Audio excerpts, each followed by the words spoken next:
para nadie es un secreto la situación generalizada que está viviendo en este momento Venezuela, previo al escenario electoral y post al escenario electoral. Tenemos lo que podemos decir o calificar como una contracción. No se ve, por lo menos visto desde cada uno de nosotros, pues un consumo regular, pero para entender qué está pasando y sobre todo cómo podemos adaptarnos a este escenario y qué nos puede venir y cómo responder ante estos escenarios futuros, tenemos acá a nuestro amigo de todas las conversaciones telefónicas de Trujillo, que nos da hasta el clima y todo lo demás, pero hoy lo tenemos en cabina, Leonardo Argüello, docente y economista. ¿Cómo estás, Leonardo? Bienvenido a Café Vital. Oportunidad, y bueno, por acá bien, disfrutando estos días de calor caraqueño. Sí, de calor caraqueño, porque realmente porque hay bastante, tenemos. Sí, hay bastante calor, y en esta pausa que usualmente da la Universidad de los Andes, descansando también un poco. Correspondiente al receso docente. Así es, bueno, que lo disfrutes de antemano, ¿no? Gracias. Te agradecemos la visita en este tiempo de break y de descanso que tenemos en este momento. Bueno, estamos hablando acerca de las perspectivas económicas. ¿Cómo ves la cosa, para decirlo en criollo, sobre todo a nivel para empezar, de los consumidores y de la familia, del ciudadano a pie, del que agarra el metro, el que agarra la camioneta o el que le echa la gasolina en el carro, pues? Bueno, Víctor, tomando esa premisa que acabas de señalar sobre las perspectivas económicas para los próximos meses de este 2024, ¿verdad? Y teniendo en cuenta estos tres principales actores que regularmente tiene la economía, como lo son por un lado los consumidores, la familia, estamos hablando de la gente que demanda bienes y servicios. Exacto. Por el otro lado tenemos las empresas con las industrias, que son los responsables de la producción de estos bienes y servicios, y el tercer elemento que está presente siempre en un sistema económico como lo es el gobierno, pues que le toca de una u otra manera, dependiendo de la cantidad de los recursos que tenga, ser un ente regulador. Usualmente es el papel dentro de una economía capitalista. Yo voy a aprovechar que tuviste a mi paisano, a Manolo, como le decimos nosotros cariñosamente, que estoy muy seguro que Manolo, dentro de los temas de salud que tocó, habló de la importancia que tiene que ver periódicamente el estarse haciendo los exámenes de rutina. Claro. ¿Y por qué los exámenes? Porque los exámenes nos dan valores de cómo se encuentran, pues, ciertos elementos que tienen que ver con nuestra salud, ¿no?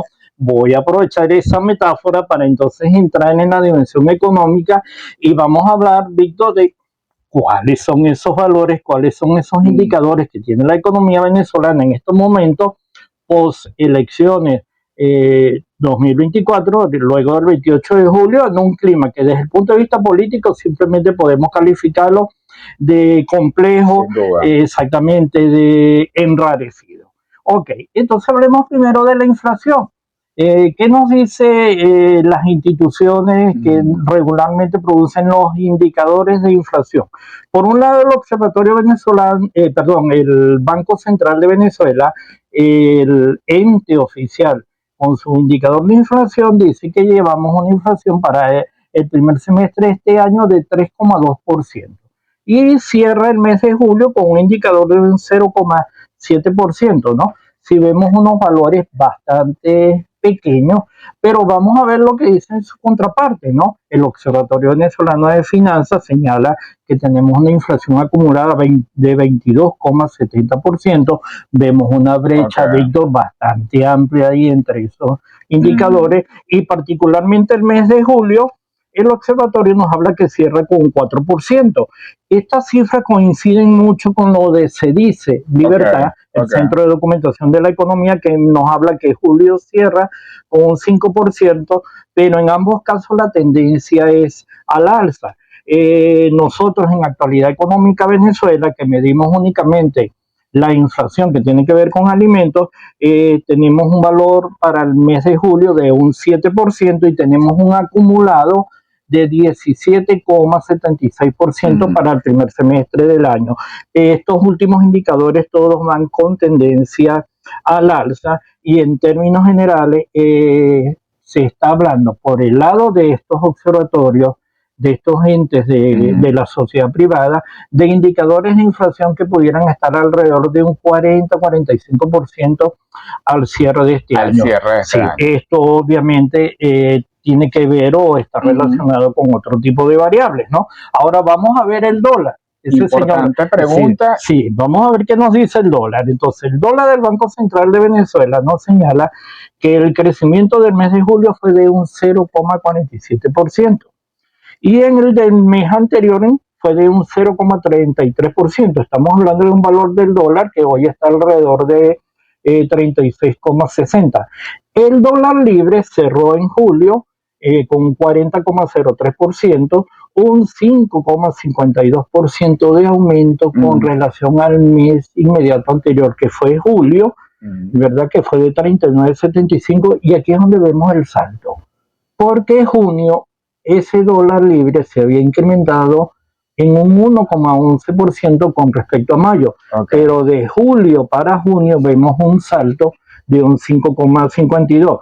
¿Qué nos muestra esto, Víctor, en los actuales momentos? Que entre esos dos indicadores hay una brecha de 6 bolívares con 83 céntimos, es un 18,66% con tendencia al alza. Ahora que estamos en este punto del dólar, ¿qué información tienes con respecto a la inyección de dólar por parte del Banco Central en los actuales momentos? Porque, bueno, según el monitoreo que está realizando por distintos bancos al momento de comprar, la disponibilidad es muy poca en estos momentos. Y fíjate una cosa, si me estás señalando eso, y eso que hay oferta. ¿Por qué? Porque estamos entonces dando la entrada al otro indicador que tiene que ver con las intervenciones bancarias. En el primer semestre de este año, el BCB vendió en el sistema bancario nacional, tanto público como privado, 2.033 eso lo hizo millones, sobre todo después de las elecciones de dólares. Pero no, sí, claro. Bueno, en el primer semestre, en julio, el valor del dólar, el valor que total. Las hayan sido por intervención, será más que por menudeo. Sí, es intervenciones bancarias que ahí se va la subasta y todo ese conjunto de elementos. Exactamente. Al 20 de agosto, en mes y medio después del cierre del primer semestre, las intervenciones suman 3.400 millones de dólares. Sí, pero de acuerdo con lo que tú has estado monitoreando, vemos que la oferta no es suficiente. No. Y eso nos respalda el por qué la brecha entre el dólar libre y el dólar BCB, porque se le está haciendo presión al dólar libre, porque resulta ser que ya acontece que no consigo con facilidad, de verdad, en la inmediatez el dólar en el sistema bancario. Obviamente, que nos están diciendo en las intervenciones que su tendencia sigue siendo al alza. ¿Hasta dónde? Eso lo vamos a tocar un poquito más adelante cuando hablemos del sector petrolero. Hay opiniones por ahí que inclusive pasan los $50, pero en años anteriores también, como se dice en criollo, se han pelado, ¿no? Y esperemos que se peleen por la estabilidad económica del país. Aparte de que las intervenciones bancarias, Víctor, tienen un costo. Claro. Porque son una cuantía significativa de dólares que simplemente estoy inyectando en el sistema bancario.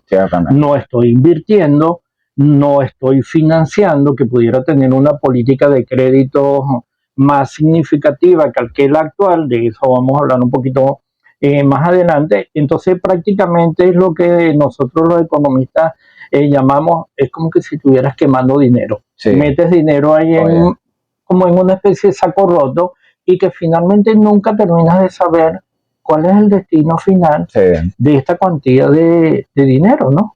Sí, oye, tenemos un escenario también nuevo, que es la creación de 2 nuevos billetes de alta denominación.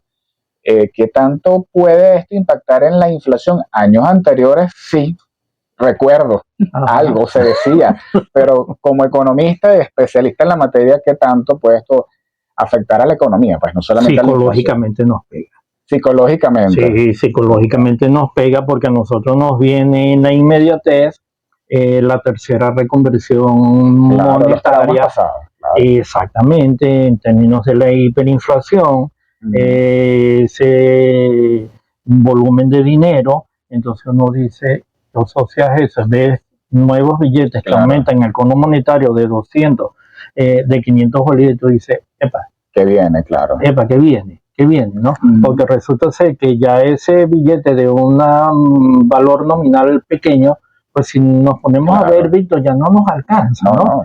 Entonces, realmente en la práctica, estos dos billetes ayudarían a que las transacciones comerciales fluyeran un poquito de mejor manera al tener billetes de mayor denominación, entonces no habría necesidad de tener tanto paquete de dinero, etcétera, etcétera. Pero lo otro que nosotros asociamos es que cuando tú vienes y pagas con el billete de 500, el de 200, y te devuelven, no sé, 50 bolívares, 80 bolívares, tú dices, Dios mío, ya Claro, en qué se me fue la plata, ¿no? Claro, Aparte de que es importante ver la tasa de intercambio con respecto al dólar que tienen esos billetes al momento en que salen y que la evaluemos dentro de un mes. Sí. Porque de una u otra forma nosotros estuviéramos diciendo de que el billete se va desvalorizando, como se ha desvalorizado el salario, ¿no? Claro. Que es el otro punto del cual te quería hablar, ¿no? En temas salariales, pues, Víctor, no podemos dejar a un lado el hecho de que estamos en una situación de precariedad salarial. ¿Por qué de precariedad salarial? Hoy escuchaba una nota de prensa esta mañana temprano por radio donde la Asociación de Profesores de la Universidad Central de Venezuela señalaba que ya van más de 800 días, no recuerdo con exactitud el dato, sin aumento de salario. Wow. Sí, sí, el último aumento de salario mínimo fue el 15 de marzo del año 2022. Ya tenemos 2 años y varios meses con un salario mínimo que literalmente se pulverizó porque comenzó con una tasa de intercambio con respecto al dólar de $30. Hoy eso es el 11%, el 12% lo que inicialmente. Sí. Ahora, con respecto a este punto, empresarios sobre todo argumentan que, bueno, que si esto se vuelve frecuente, ¿no? Lo de los aumentos del salario, pues la economía puede volver otra vez a dispararse en términos de la inflación. ¿Qué tan cierto es eso? ¿Será que pasamos de un extremo al otro? Es decir, de aumentos constantes a un congelamiento preocupante. Esas son paradojas, ¿verdad? O realidades que realmente tendrías que sentarse a asumir en el hecho de que tienes que buscar generar más políticas económicas que incrementen la producción. Fíjate que con la industria nos está diciendo que la capacidad instalada que tiene la industria nacional de esa capacidad instalada, que obviamente es un 100%, apenas se está utilizando un 38, un 39%. Significa que no hay suficiente. O sea, que se ha podido hacer quizás de forma progresiva. Sí, pero exactamente, yo por un lado tengo que buscar incrementar la producción de bienes y servicios y por el otro lado generar medidas económicas que le permitan al consumidor, a la familia, tener mayor poder adquisitivo para poder absorber ese incremento de la producción de bienes y servicios. Entonces, digamos, el aparato económico comienza a arrancar, ¿no? Ahora, fíjate bien. ¿Cómo están, por cierto, disculpe Leonardo, los distintos sectores de la economía? Permíteme terminar el punto del salario y vamos a los sectores. Fíjate que tenemos un salario mínimo que está aproximadamente en $133. En las bonificaciones que suman $130, 90 y 40 el de económico y el de la cesta ticket, y 3,60 el salario mínimo. Pero tienes una canasta alimentaria familiar que vale $543. Si nos vamos para el sector privado, los salarios del sector privado oscilan de $209, el más bajo, un obrero, a $497 un gerente. Eso nos da un promedio salarial de $231. Entonces, ¿cómo yo demandar más bienes y servicios con una precariedad salarial de este tipo? Es algo que tengo que resolver de manera paulatina. Cuando me señalas cómo están los sectores, el sector agrícola, por ejemplo, está intentando producir un indicador de producción de alimentos cercano al 45 al 49% de la demanda nacional. El resto es cubierto por importaciones. Correcto.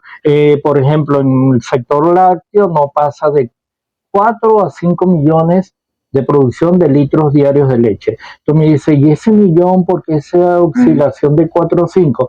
Porque depende de un efecto temporal. La época de invierno, más lluvia, más pastos, más comida para las vaquitas comen más, producen más leche, hay más productos lácteos.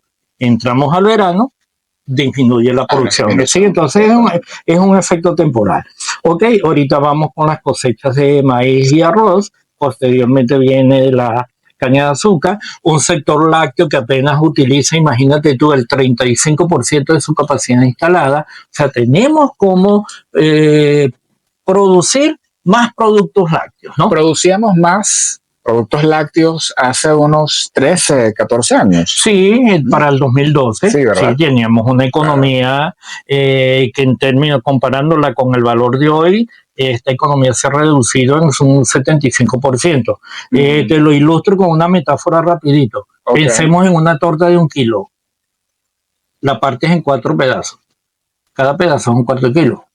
3/4 de kilo se perdieron en el 2012 a la época de hiperinflacionaria. Entonces nosotros estamos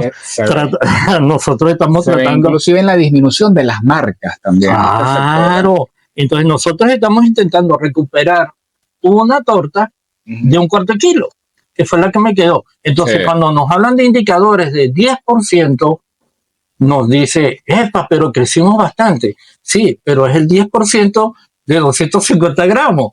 Son 25 gramos, ¿no? Nos quedan 2 minuticos. Tus expectativas en cuanto a crecimiento y la tendencia del dólar que ves.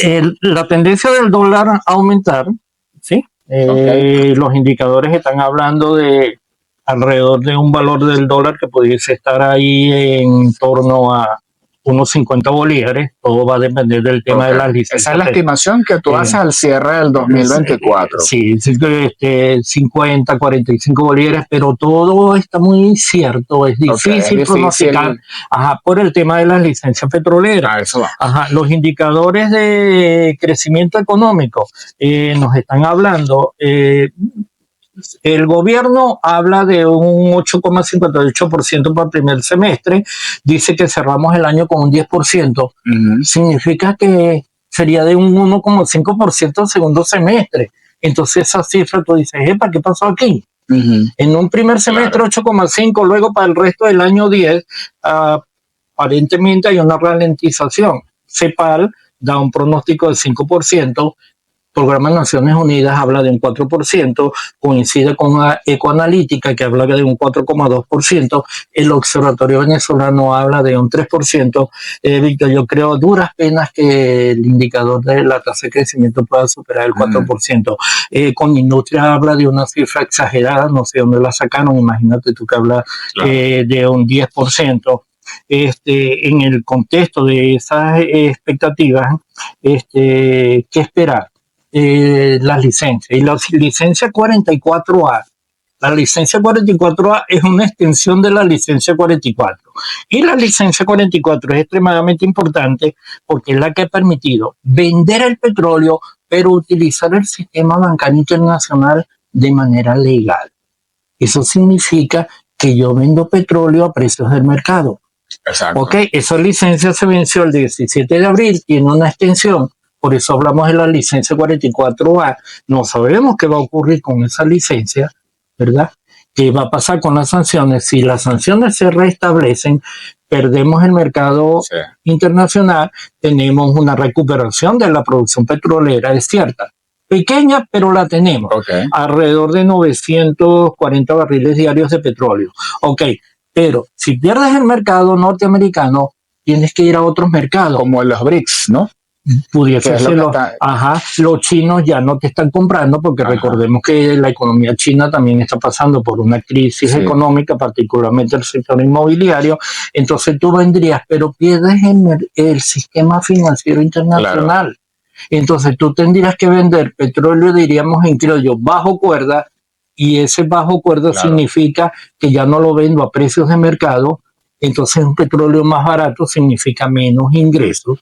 Exacto. petrolero, entonces no son buenas noticias, ¿no? Sí, todo depende de lo que se decida en los próximos meses. Sin embargo, bueno, de esa está muy bien variable, el análisis y los datos que nos suministra. Sí, de esa variable política, porque resulta ser, Víctor, que las licencias literalmente es como la espada de Damocles Sí, señor. de la economía venezolana. Así es. Por eso es que es importante con todos estos temas pensar en el país, más allá Sí, pues, señor. de los temas políticos y las tendencias de cada quien. Gracias.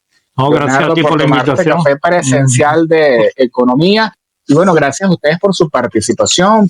Entérate de lo más actual, con la mejor compañía y la mayor energía. Es Café Vital, el sabor de la actualidad con aroma.